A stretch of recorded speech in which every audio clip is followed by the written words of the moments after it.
आज मैं आपको बताऊंगी top 10 high risk earthquake zones in India. राजधानी दिल्ली में 17 फरवरी 2025 को सुबह 5:36 पर भूकंप के झटके महसूस किए गए। भारत की विविध भूविज्ञान इसे भूकंपीय गतिविधि के लिए संवेदनशील बनाता है। भूकंप इसके लगभग 58% भूभाग में आ सकते हैं। भारतीय मानक ब्यूरो ने 4 भूकंपीय क्षेत्रों की पहचान की है।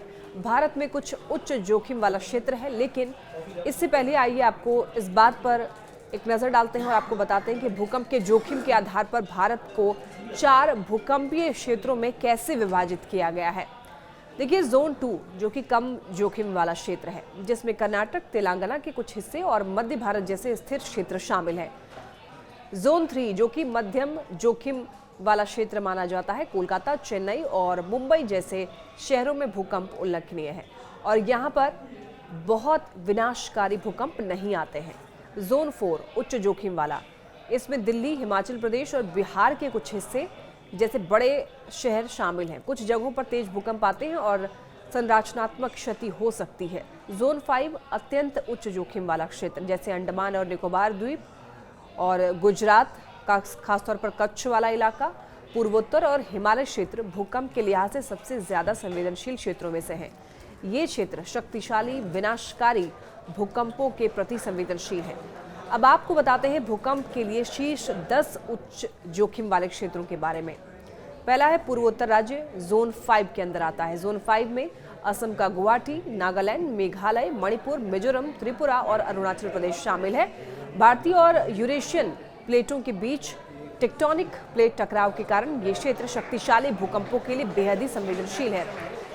दूसरा है हिमालयी क्षेत्र। निरंतर विवर्तनिक हलचलों के कारण जम्मू और कश्मीर से लेकर के हिमाचल प्रदेश और उत्तराखंड तक का पूरा हिमालय क्षेत्र यहाँ पर 8 से भी अधिक तीव्रता वाले बड़े भूकंपों के प्रति संवेदनशील है। तीसरा है कच्छ का रण, गुजरात।